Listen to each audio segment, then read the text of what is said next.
Hello, everyone. This is Mary Kurek with Frontrunners Innovate. And you know we love to bring you interesting people doing all kinds of cool things. And this time we're about energy and we're about youth and energy.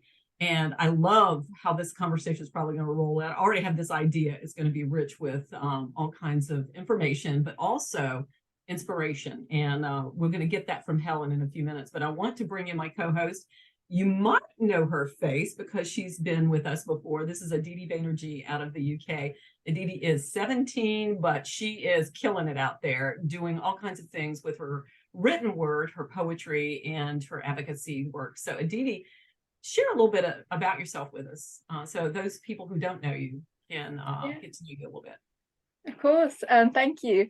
I would describe myself as a spoken word poet, and for me, that's a form of protest poetry that I perform in order to raise awareness about the issues that I think that I really care about and I think are really important for us to progress as a society. And one of those things is caring about the environment, about the climate crisis, which was something that I gained an interest in probably when I was 13.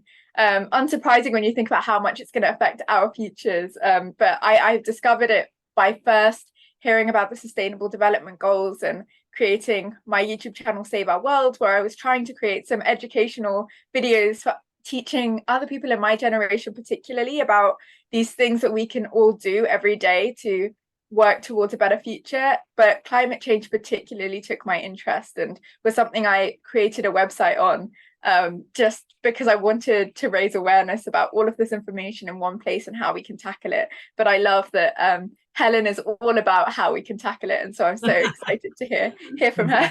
Yeah. All right. Well, we're going to find out how we get to tackle it in a minute. But exactly. I want to also mention Margaret Nabagenyi is here with us from Africa, and she'll pop on and off as she has connectivity to do so. She is interning with Frontrunners Development, and so I've invited her on this call to learn and to glean whatever she can from this experience. So now we go to the guest of honor, Helen Watts. Helen is the Senior Director of Global Partnerships with Student Energy, and I first was aware of Helen when I was watching a webinar type of event that had to do with United Nations and energy, climate, all of these great issues that we're all trying to work so hard on. But she was tackling it from a very specific way. And out of all the people that were on the platform with her, she got my attention from being youth-oriented and with such a good and strong awareness of where she was in this whole process and what they are aiming to do, that I felt like we have to bring her on and share that word with everybody. So Helen, you are with the world's largest youth-led organization that tackles these sustainable, equitable energy issues here and the transition thereof. So first, tell us a little bit about you so we get to know you. Give us a little bit about your background, where the why. Where's the why? Absolutely. So, I mean, I often kind of refer to my background in getting into clean energy as a bit of an unconventional but important one, because something that I really advocate for is young people from every discipline, every background, every upbringing, getting into the clean energy space and seeing it as a space that they have a role in and can participate in. So I actually I have a history background, and I used to do a lot of arts and culture work prior to student energy. But I was always really, really interested in the environment, and then ultimately climate change as well. I was just remembering the other day that back when I was in grade 6, I think it was, I started the first endangered animals club at my school. It was a club of one member. Nobody was that riveted, unfortunately. Did not deter you one little bit, did it? No, just kept going for it. And then in 2014, I had the distinct privilege to actually be able to attend the People's Climate March in New York City, where I was interning at the time. And it was just such a powerful experience of, I think still to this day, the largest march in history on climate. And very much was this moment of feeling so connected to the people around me who were so mobilized and around this issue, and feeling like, I need to find kind of where I can start to impact this. And at first was very much thinking, on the advocacy kind of from a climate and human rights perspective. That was really what drew me. But it's actually quite intimidating as somebody who doesn't have a science background or a very technical background to feel like they're eligible to apply for a lot of opportunities in those types of roles. And it wasn't until Student Energy came around that was this youth organization, very much kind of emphasized in the way that they kind of put their roles out there. You don't have to have a background in energy to come and work with us. And that kind of drew my attention. I decided to apply for a job, really didn't think I would get it.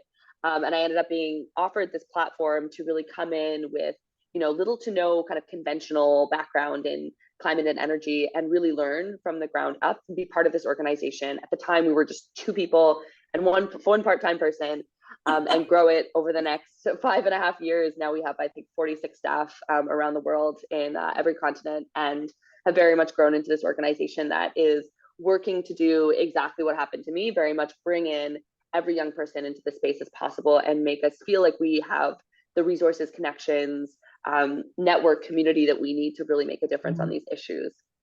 Wow, for somebody who didn't come into it with that background, as you say, you come across very astute. You know your stuff. I mean, like I say, I've heard you speak, and you do know what you're talking about and what the organization's about. So let's talk about the organization a minute. So give us an idea of when it was founded, and a little bit about the structure of it, if you will, the programs or the activities that are involved. Absolutely. It's a great origin story because it very much speaks to this kind of youth empowerment model that Student Energy still runs on. We were actually started back in 2008 by a group of students. They were in Calgary in Canada, which I think is, many of us know, kind of very much the heart of the oil sands of Canada. And at the time, they were starting to get invited to all of these energy conferences, trying to bring up these concepts of sustainability and equity in the energy conversation and energy transition. And they were very much kind of given that perfunctory pat on the head and sat at the kids' table, not really taken seriously. And for them, it was this kind of spark that inspired them to see whether or not there were other young people who cared as much about these intersections of these issues as they did, and actually start kind of forming a community around it. And so they ran the first International Student Energy Summit in 2009. It ended up being a huge success, 350 students from 40 countries around the world. And for them, that was really the spark to start actually building this movement of young people and starting to develop programs that really centered on what we were hearing from the youth community globally was a real need for them. So now we have a suite of about 10 different education and training platforms. We still run the summit. It's an amazing event, super inspiring, really, really fun. But we also run programs like our chapters. So we've got chapters at 50 universities around the world. We run a program around career development in clean energy, an entrepreneurship platform, and a fellowship that helps young people actually dive deeper into the problem and kind of do a lot of problem identification, which is sometimes a really missing piece, is even knowing kind of where to start in terms of figuring out which aspects of the energy transition or climate really resonate with you. And again, like all very much centered around what are we hearing from our youth community that is a need. And more recently, we found out, for example, that access to resources, just in terms of like startup funding, is a huge need and a real equity issue as well in terms of who can afford to participate in clean energy and climate. And so we've started this new initiative to really de-risk the idea of funding youth directly and start to actually act as a bit of an intermediary organization to push financiers, whether it's climate finance, whether it's kind of typical investment groups, to actually start looking at what will it take to make your finance models youth inclusive. And so that's a really exciting piece, but we're still all run by young people as well, which is one of my favorite parts. It's the organization. We have 46 full-time people, but all young, all kind of under the age of 30, and very much embodying, I think, the community that we're looking to serve, and very, very passionate about the issues. That's fantastic. I hope you don't age out. It'll happen scary fast, actually. I'm I'm going to take a break and ask Aditi if she has any questions or comments at this point in time. Yeah, this is so interesting to hear how you got involved. I was wondering what you found to be some of the biggest challenges in doing this work, and the greatest barriers to overcome, and how you did it.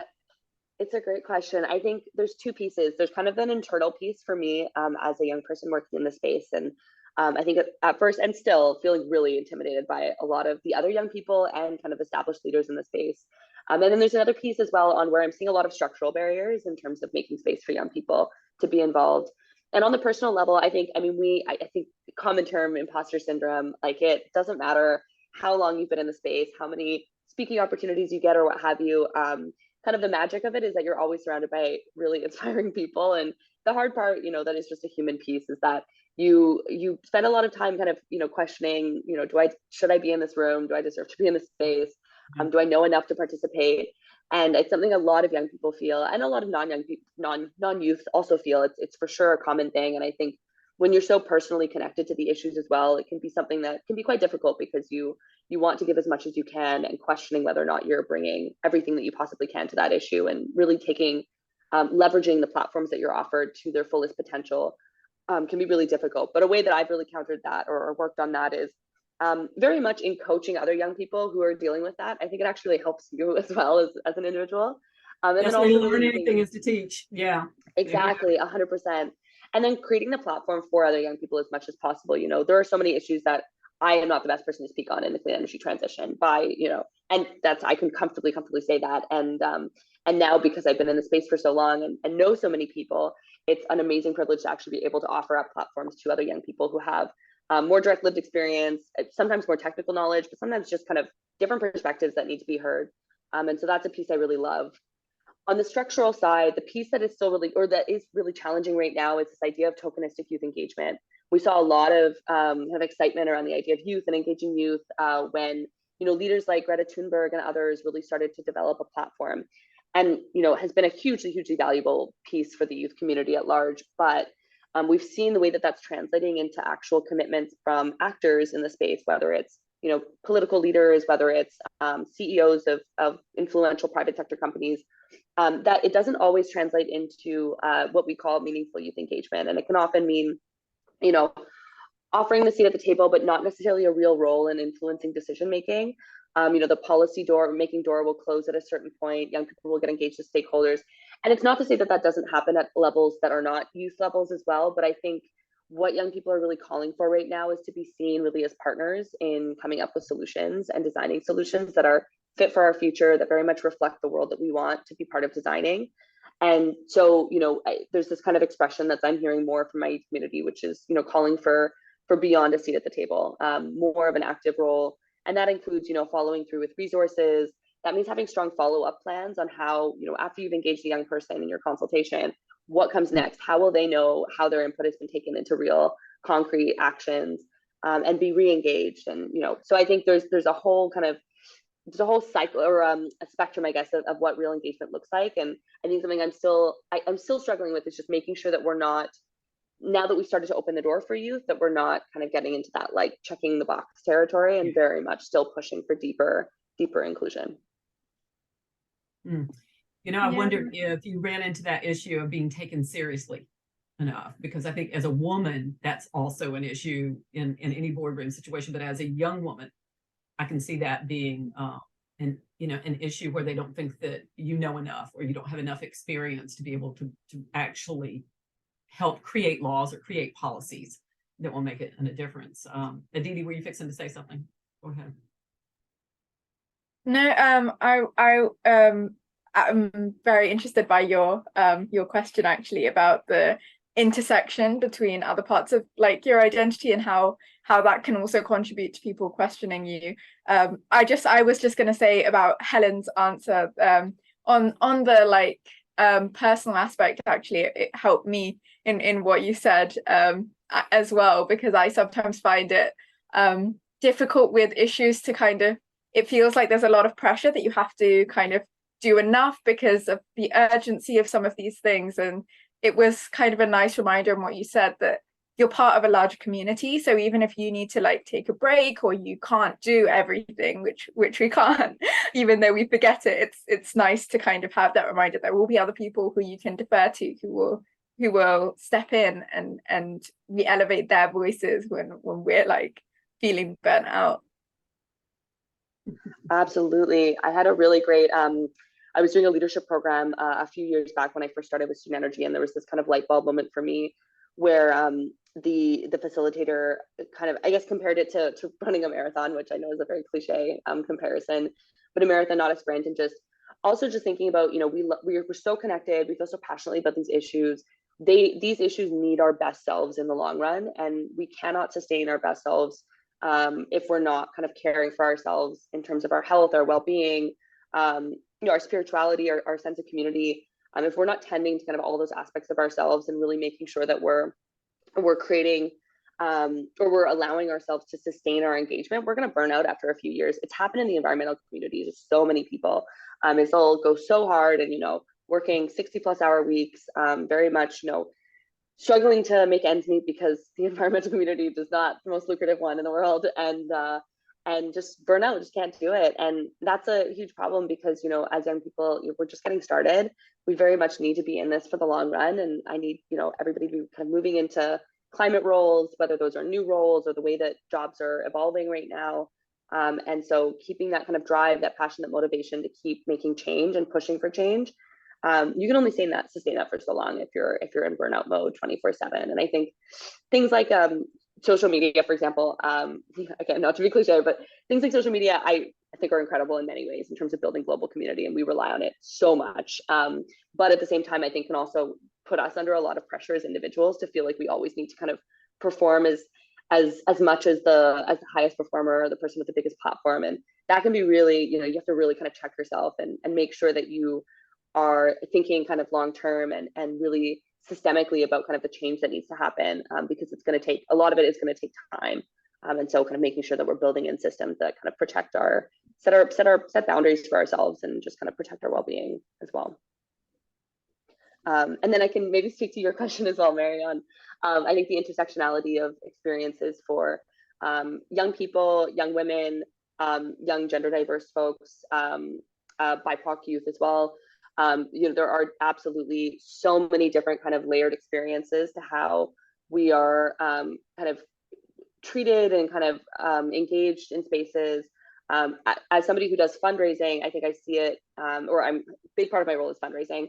The way that I see this manifesting quite a bit is in how kind of excited certain leaders will be to kind of talk to me if we're at a conference or what have you, and they're very kind of inspired and very kind of excited that there's kind of young people in the room.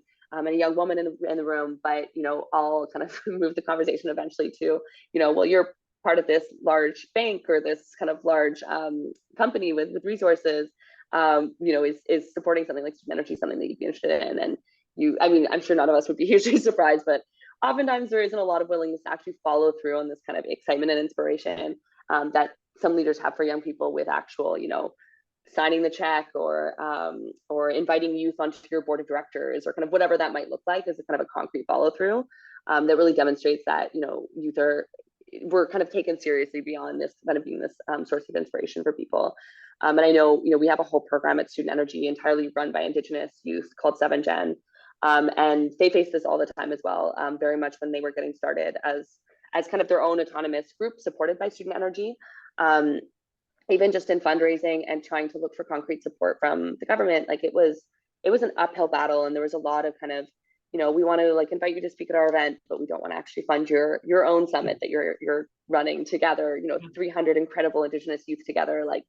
It's just it's really frustrating, and I think it's just so common. So it's important that we talk about it more too, because there's a lot of shared experiences in this space, and we can kind of have power in numbers a little bit and inspire each other to push back more and get tougher with people too.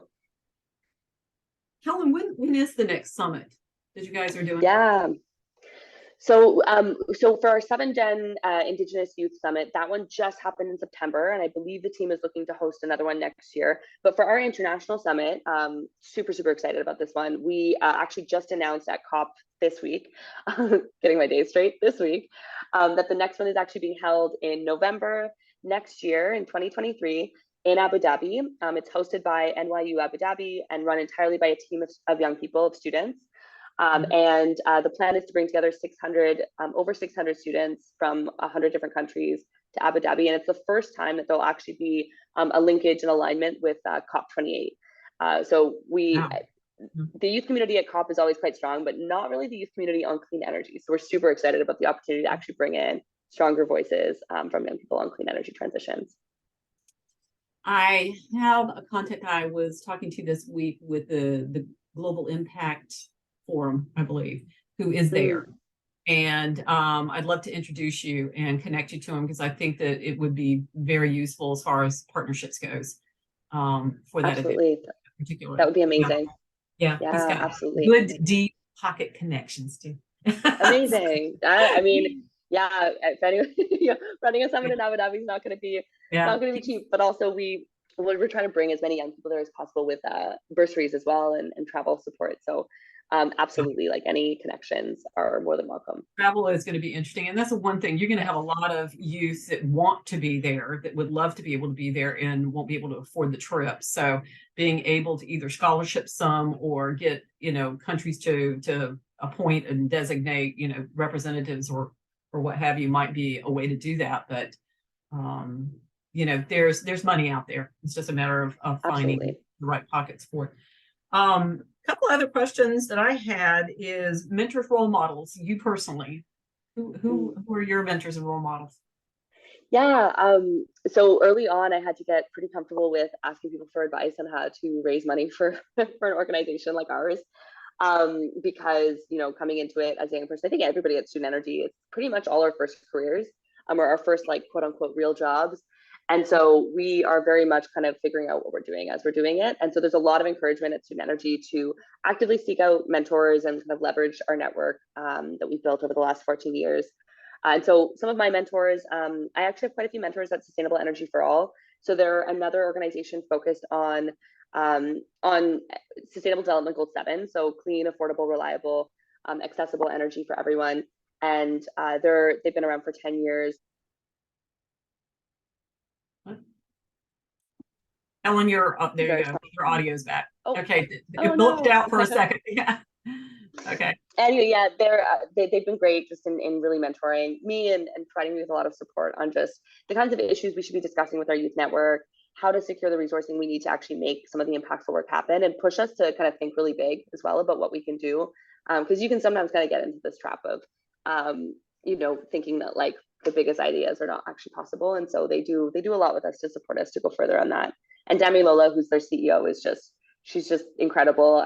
She's actually Nigerian as well, Margaret, and is just a tour de force. Like she's phenomenal. She's worked directly in the Nigerian electricity sector as a young person when she was a youth as well, and so very much is a big champion for youth engagement in the space. Fantastic. Very good. Well, speaking of Nigeria, Margaret, if you're able to hear and you want to come on camera for a minute, if you have any comments or questions, you're welcome to. Always depends on connectivity at this point. There we go. Oh, there you are. Sure. Go ahead, Margaret. I'm happy to be here. I have listened to Helen, and I've really learned so much. And I'm just following, like ears open, and yes, I'm just following and enjoying the conversation. Okay, very good. Thank you for popping on. Aditi, you got any final words before I go at Helen with the last question? Sure. Well, I love the way and see what they're really yes. People. I'm interested in the young. Yes. Okay, go ahead, Margaret. Yes. Yeah. Sure. Margaret, thank you. Yes. Okay. Maybe Margaret, yes, please. Okay, go ahead. Hello. Yes. I was saying, yeah. I'm following, and I'm glad. Like, I'll get to know about them again. I'll read about them. I enjoy the poetry, and I'm enjoying the climate. Everything, environment for all, change for all.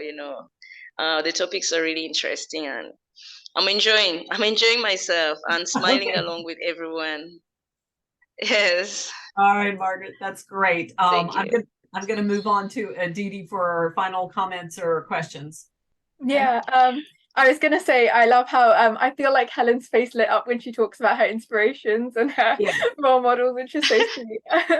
I was just going to ask if maybe, because I think in the UK, one of the things quite topical about this issue is we're seeing a lot of civil disobedience or peaceful protests popping up, which often young people involved. I think one of the groups is Just Stop Oil, and I can definitely understand where some of that kind of frustration is coming from with this inaction that you mentioned earlier.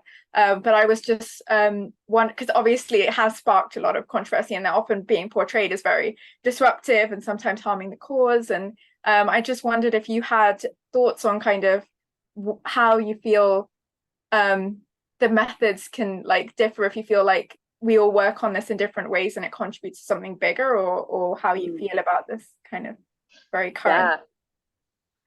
I was asked about this the other day too, with the paint being thrown, or the soup being thrown on yeah stuff. Yeah, no, it's a really interesting question, and I actually think you kind of nailed it already in one of your suggested explanations. But I honestly, I mean, young people are so affected by this issue right now. I think there's a lot of fear and a lot of just like helplessness at our leaders' lack of ability to actually follow through on, not even like, set new commitments or take commitments further, which also needs to happen, but even just follow through on things that have been committed, 10 plus years ago.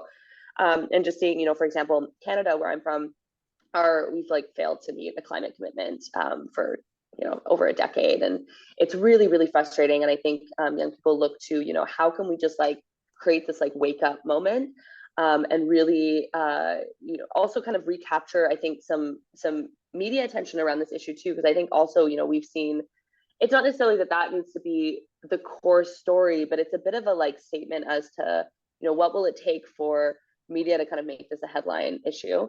And it takes, this like very sensational civil disobedience moment for, media who haven't necessarily been super responsible about covering climate. So, and media outlets like The Guardian and some others are the exception for sure. But for kind of the mainstream media or media that's reaching those who maybe aren't as engaged on climate to actually cover this topic. But I think you put it completely accurately when I think it's more of a conversation around the multitude of tactics that we're going to need to really make change happen. We're going to need, somebody kind of put it to me this way, kind of, we need the people who are storming the tower from within, and we need people storming the tower from the outside. Student Energy as an organization, we're not necessarily showing up to conferences like COP with signs that say, phase out fossil fuels, even though individuals at Student Energy might be very much aligned with that message. We as an organization very much work to kind of create space within institutions, open that door, push further, try and kind of understand the tactics that are at play, pass that on to youth. And then youth in our network are very much also part of groups like, whether it's Extinction Rebellion, whether it's Greenpeace, what have you, Climate Reality Project, are very much kind of involved in these other spaces, as well as Student Energy, so that they can have that experience storming the castle from the outside and storming the castle from the inside with us. And because it's going to take every tactic possible, and we can't really afford to not be trying everything right now to try and just get through to people who have power, who have the money, who really have the ability to make a difference on this. And yeah, I think there's power in stories. I think we need a more of a diversity of stories would be kind of my only maybe criticism, is that I think sometimes we risk crowding out stories from voices of young people who are trying to impact these issues in different ways that might not be as soundbitey or soundbite friendly for media headlines, but are really important to also share like the other ways that young people are already doing this work and have been for years and years. Yeah, thank you so much for that answer. Yeah. Really interesting. Well stated, well stated. And it sounds like a lot of relationship building too on a global stage, and being able to get to, I was just thinking as you were talking, Helen, about all the different youth leadership, youth development organizations that are out there globally. I serve on a couple of international boards myself, targeted with youth. And I think being able to get to them, and also from the standpoint of a lot of governments, not all, but a lot of governments, particularly in Africa, have a youth development like cabinet member or department. And being able to get to all of those and indicate that you really need to have somebody that's working with you that's dealing with this very critical issue, along with all the other things that the unemployment and the job security and entrepreneurship and development and all those things you want to do with youth to develop them.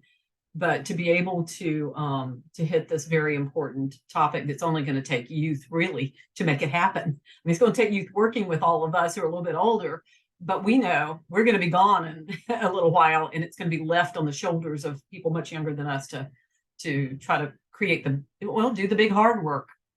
And you're going to have to be at the decision-making table. You're going to have to be involved in policy and laws and, law development and all that kind of thing. So, yeah, that's going to be critical. And I just hope people open their eyes to that. So I appreciate the work that you're doing. Let me ask you one last question before I get to the last question. How would somebody like Margaret or Aditi get involved in student energy? Are they too young, Yeah. too old, whatever? No. I mean, we work with our age ranges 18 to 30, but we typically go up to 35, to be honest. But there's also always spaces for people who are younger than 18 to get involved as well. A lot of our chapter network actually run a lot of primary school education programs and secondary school education programs. Because they're really passionate just about they themselves experience going to school and not learning about these issues while they were still in school. So they're very passionate about passing on that knowledge. So we always have like networks, and if not student energy, there are others that we are very much connected to that we build strategic partnerships with. Lots of organizations that we work with that are also doing more work at like a local level, which oftentimes can be a really important way. Well, it is a very important way for you to make an impact, but can be also a little bit more like, trying to influence local politics or trying to kind of work directly with your community. That's so important. And so we also have great networks of those organizations, and we do a lot of connecting, a lot of kind of introducing young people to where they might get the most value. But in getting involved in student energy, I mean, all you have to do is let me know and I can connect you to the right people. But we have a whole programs team that are working directly with young people and feeding them into our programs wherever they might be best fit. So there's opportunities everywhere. Right? Absolutely. Is that what I mean? There's opportunities everywhere. Okay. You don't have to be involved in a university to get involved. That's what I No, definitely okay. not. We work That's what I work wanted outside to of formal education. 100%. Perfect. That's just where some of your chapters are located. It doesn't mean that that's the only way you get in, right? Okay. Absolutely. Very cool. Well, as the person who's in charge of partnerships, global partnerships, this is a really good question for you. Who do you need to meet to help you move the work forward? Yeah, absolutely. It's a really good question. One I love being asked as an offer, because I feel like I'm usually the one doing the asking. So, I mean, obviously, I think for youth organizations, funding connections is always a big one. And we get really shy about asking for connections there, but it's really important that we kind of get more open about it. Resourcing to actually scale this work and sustain this work is a huge gap. And we see a lot of youth organizations sadly actually fold after a couple of years because they can't secure the resourcing to continue. And running off a volunteer-led model can work sometimes, but oftentimes doesn't work in the long term and can create equity issues as well. Yeah, exactly. So that's one piece. Funding connections are always more than welcome. I would also say, any connections in support of the Student Energy Summit next year, very much in the mode of trying to build, funding relationships, of course, but also just strategic relationships with organizations, individuals, inspiring speakers, folks that we should be engaging in the summit and bringing to our youth network. That kind of face-to-face interaction that's going to exist at the summit is going to be so catalytic. I'm super excited about it. So we're going to try and get as many people there as possible who have the potential to really impact young people. And so any intros or connections, suggestions on that front are more than welcome. And that includes voices from, around the world, not just within the region. It'll be very, very global in terms of programming and attendees. So looking for voices from every part of the world to come and really engage directly with young people. Fantastic. Well, Aditi, start writing that poem now, girl. You've got a year. Go perform that poetry there. This is fantastic. Helen, you guys are doing such amazing work. I just really am excited for all the good stuff that you're doing. And I know it's a struggle in some cases because, you're right. Sometimes people want to hear from youth. They want to hear what you have to say, but maybe not being as supportive as they need to be in the right ways. In the meaningful ways is really key. So we hope that people will hear this and help you out, and we'll try to do our best to help you out as well. Absolutely. So let me say, so much. Helen, thank you. Aditi, thank you. Margaret's popped off, so I guess connectivity just ended right there.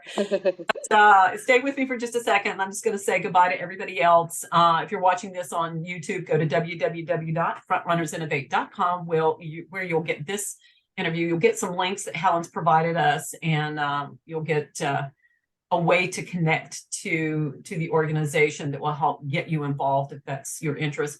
And if you're interested in sponsorship and partnership, we have to invest in our youth. We have to do that, that. So definitely do what you can to be supportive to this organization. We need them. We need them really bad. So let's be supportive. Thank you again, ladies. I appreciate it. Bye-bye, everybody. Thank you both so much.